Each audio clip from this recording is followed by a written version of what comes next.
The movie begins with a quote telling us that demons are like obedient dogs. They come when they are called. The prelude to the film opens in Cromwell in the year 1790. A lady sits, writing poetry. She writes that an unspecified he has a howl that will strike one's heart. The lady stops for a brief moment to look at a carved pumpkin in her room. Then she continues to write that one must beware of a being she calls the Pumpkin Man. She hears something and looks at one of her many pumpkins glowing in the darkness. Suddenly, it vanishes. Something gets thrown out of the darkness before she hears a growl. This is the lady's cue to start running away. Something or someone chases her outside. Eventually, she falls. While on the ground, she digs in the earth to hide her poetry book in the hole. We see she was being chased by a man with a pumpkin head. She manages to stab him with a knife, but she knows what she did was not enough, so she takes her own to not allow him to do it. After this introduction, we jump over 200 years into the future to experience Cromwell in the present time. The first thing we see is a carved pumpkin with pink smoke emanating from it. An announcer on the radio says Cromwell is home to the demon known as the Pumpkin Man. During his speech, many Halloween decorations are shown. Soon a tour guide brings several people to a house and says it pays homage to Cromwell's legend, the Pumpkin Man. It is said he tormented the town along with having taken the lives of 8 people. One girl from the group says it was 5. She accuses the tour guide of not knowing what she is talking about. The girl is our main character, Kat. She appropriately wears a pumpkin sweater and asks the guide, why hasn't the Pumpkin Man been summoned in a very long time? It's a question the guide doesn't know the answer to. As she leads the group into the house, Kat tells her friend, Jenny, that she knows the answer. Then the friends start going their own way because Kat wants to. Kat advises Jenny to live a little, due to the latter behaving in a concerned way. Once they enter a building, Kat says some of the props there are really historic items from the cottage of a lady she calls Madame Olk. She is perhaps the lady we saw in the beginning. Kat thinks something is there no one has ever seen, or they missed it. She tells Jenny that the Pumpkin Man is a demon, and to summon him, one needs 2 things: his name and a spell. It is said the spell book was hidden a long time ago, but a clue exists that points to where. When Kat plays a few notes on the old piano, a folded note falls from under the keys. Kat reads it, thinking it's a poem. She thinks it might be a clue. At this moment, a young man appears behind them. Kat greets him as detective. The next scene has the 2 girls sitting in a police station. An officer without a uniform enters the room, telling them the bad behavior they took part in. He lets Jenny go, for he knows Kat is responsible for the trouble. After Jenny leaves, Kat says she can explain the situation. The officer is Tim, and he says one day he won't be able to bail her out. He also says he loves her, yet she can't keep doing this. We learn Tim is her brother. He doesn't want to call their parents to say Kat is in jail. She says they have already given up on her, a statement he can't agree with. Soon Kat shows him the note she found. The girl thinks it's proof the Pumpkin Man is real. Tim replies the 10-year-old him would have been excited to see this before he lets his younger sister go. Outside, Kat approaches a strange house and sees a lady peeking out at her from it. Following this, she walks into her house, where her mom says she is cooking Kat's favorite, pumpkin soup. Kat says she saw a lady peeking out at her from the strange house. Another lady in the house, who is perhaps Kat's aunt, says they don't know who the peeking lady is. All she knows about her is that she lived in that house since it was built. The girl thinks she is like the town's mystery. Knowing her daughter's history of getting herself into trouble, the mother says it's a mystery Kat doesn't need to meddle in. Later, Kat sits in her room, typing to her friend, Jack. She emailed him a picture of the note she found. Jack says he will send it to a professor for the man to analyze. Kat gets excited about the possibility that the note might lead her to something real. On the next day, we see another character talking to a girl on the school campus. He is Michael, telling the girl, Tina, that the only way for the Pumpkin Man to be free is for him to take the life of the ones who summoned him.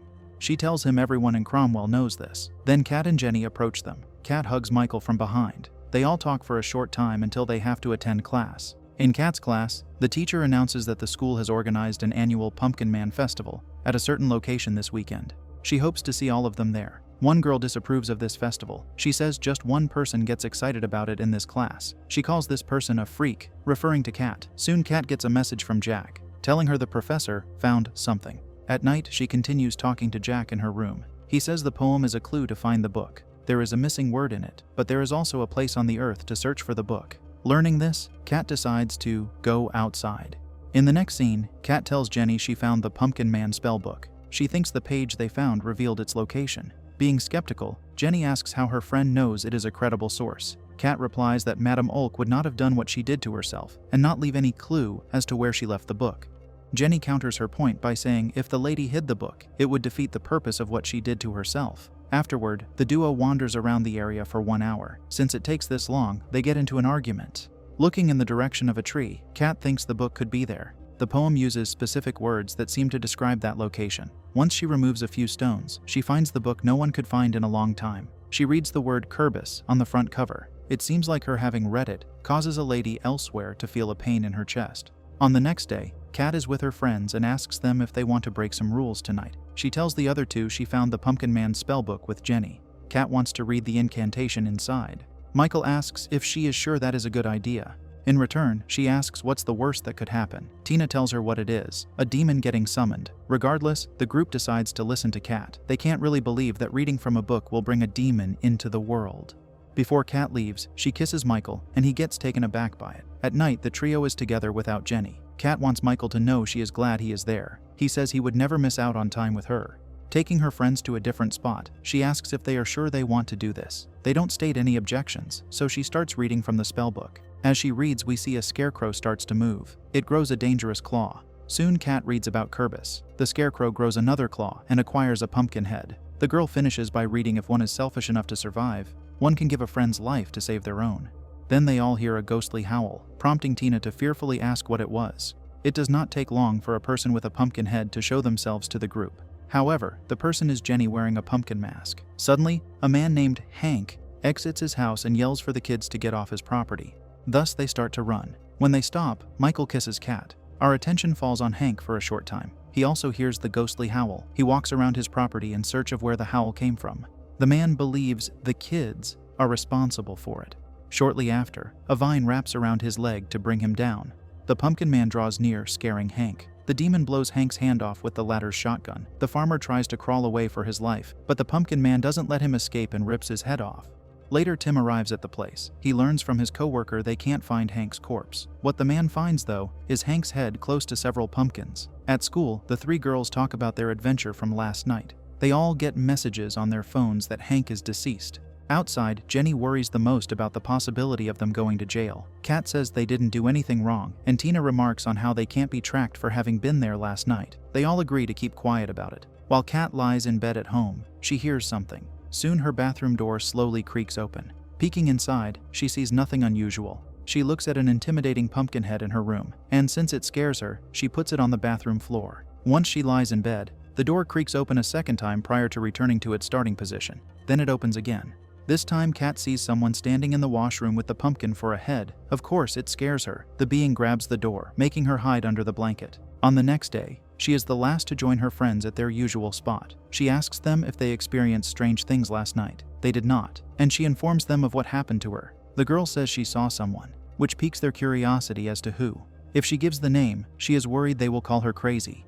Despite her worry, they get her to say she saw Kerbis. Michael tries to deliver some sanity to the girl he likes by saying they are all partially troubled right now. He also says she is maybe overthinking things. In the next scene, we see a giant field of pumpkins while hearing the radio announcer speak. He says the people of Cromwell can rest assured that nothing will destroy the Halloween spirit in this town.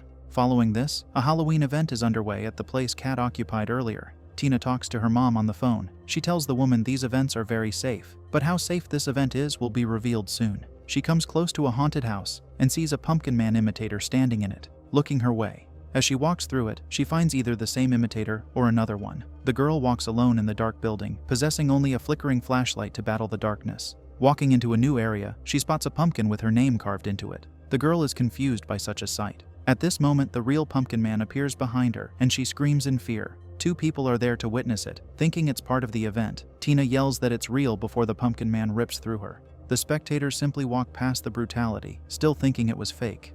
On the next day in school, an empty desk occupies Kat's classroom. Then Tina's mother talks to Tim, who asks if it's possible for Tina to have stayed at a friend's house last night. Her mom replies Tina would have called her and she loves school. The policeman assures her they will keep an eye out for the girl. At a different time, Kat visits her brother to tell him she thinks this is the work of the pumpkin man. She also tells him they were at Hank's place on the night he perished. Furthermore, she shares her secret about having found the spell book and reading it.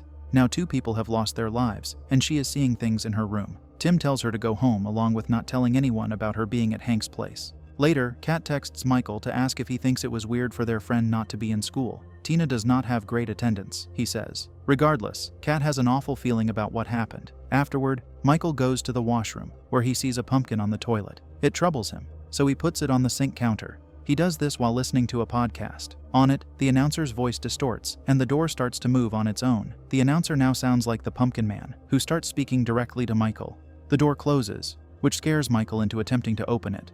To make a bad situation worse, the light turns off. In the darkness, the Pumpkin Man draws near the boy to scream. With that, Michael snaps out of what just took place like it was a hallucination. The next scene has Kat sleeping in her room. She wakes up to the Pumpkin Man standing close by, watching her. She asks him what he wants. From the bathroom, a bloody Tina walks out. Kat frets about what happened to her. Tina says it was always a game to Kat. She adds that Kat never thought about the mess she left behind. Thankfully, Kat awakens from this nightmare. In the morning, she goes to the library to see Michael and informs him of what happened. He has something to say too. He thinks the Pumpkin Man was watching him last night.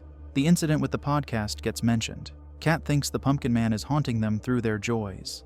Michael's joy is the podcast, whilst Kat's is the Pumpkin Man himself. She wonders what Tina was haunted by. Michael remembers she likes a good haunted house, which is exactly where she lost her life. Then we see a clown recording himself. Tim's coworker watches it and tells Tim they are getting multiple calls about Creepy the Clown. Changing the topic, he says he overheard Tim's talk with Kat. He thinks Tim's sister might know something, but Tim replies she thinks the Pumpkin Man did it. The other officer thinks she might be responsible for something because she was at Hank's place. He says had it been anyone else, Tim would have brought the person in for questioning. Tim gets upset, for he knows his coworker is correct. The scene shifts to what looks like Michael walking into a room in a dreamy state. It is decorated with a wide variety of Halloween materials, especially pumpkins. The main pumpkin seems to be talking with Michael. It tells him he is concerned with unsolved homicides, yet he doesn't think that one day he could become one of them. Since Michael says this isn't real, the pumpkin asks him if the fear is real.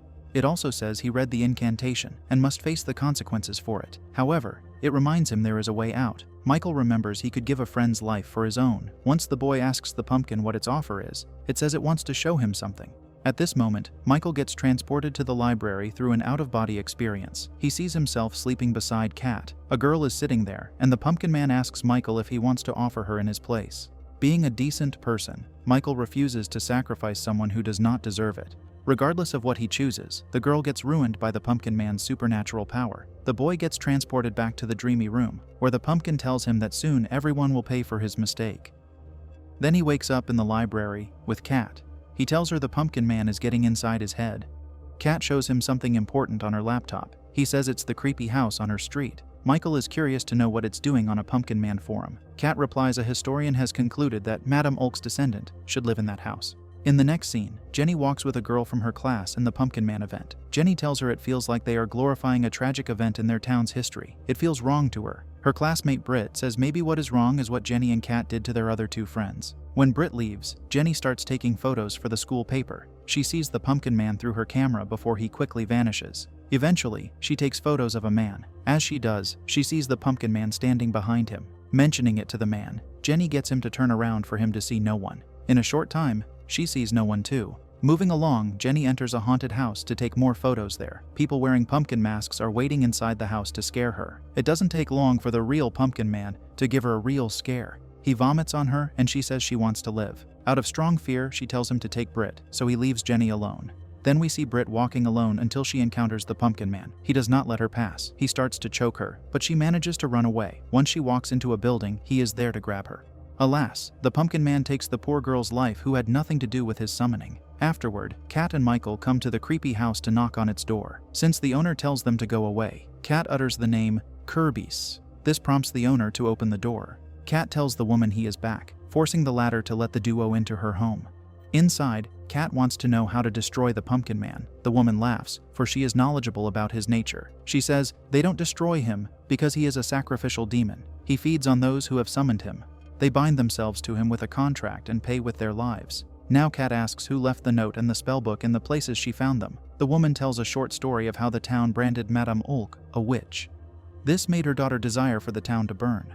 Ulk buried the book, hoping the world would be safe from it. Yet her daughter hid the location. Thus, if anyone were to search for it, Kirbis would rain hell on the town. At this point, Kat realizes the mistake she's made.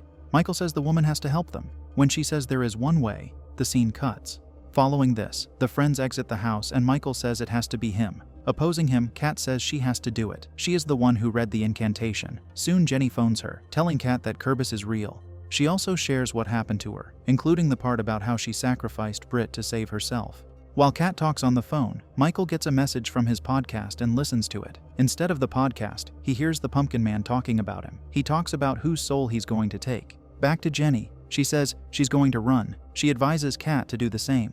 Ending the phone call, Kat sees the Pumpkin Man standing behind Michael. The demon grabs her friend's head to twist it off. Kat's only choice is to take Jenny's advice, therefore she runs. Then Tim arrives at Kat's house and asks his mother where Kat is. He walks in to use the laptop to find her. Supposedly, she has a tracking device. Once Tim leaves, we see the Pumpkin Man is inside the house. Tim arrives at Madame Olsey's descendant's house, where he sees Michael's face lying on the ground. He walks inside the home to ask the woman what happened, along with whose face he saw outside. She informs him just one person is standing in the Pumpkin Man's way. Kat. If the girl perishes, the demon's strength will grow out like vines. Hearing this, Tim rushes out. Subsequently, he locates his sister and points his gun at her. He demands to know what is going on. Kat points behind her, saying he did it. A being Tim does not see. She also says they summoned the Pumpkin Man. Tim wants to know if they are in danger, but she says he is not.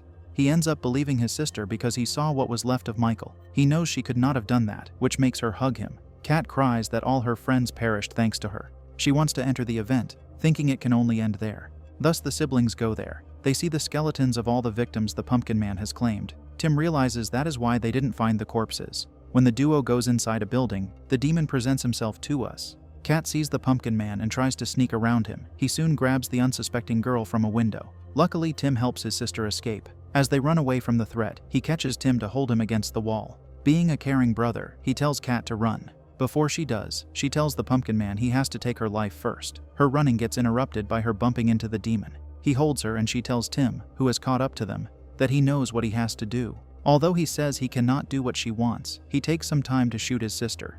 Due to this, the demon gets bound to the nearby tree until his life leaves him. Tim hugs Kat in sadness. Later, Tim occupies Olkey's descendant's house, telling the woman he burned the spell book. She hopes he is right. For if anyone reads from it again, the Pumpkin Man will haunt anyone who has ever summoned him and escaped. The film concludes with us seeing a fearful Jenny driving away.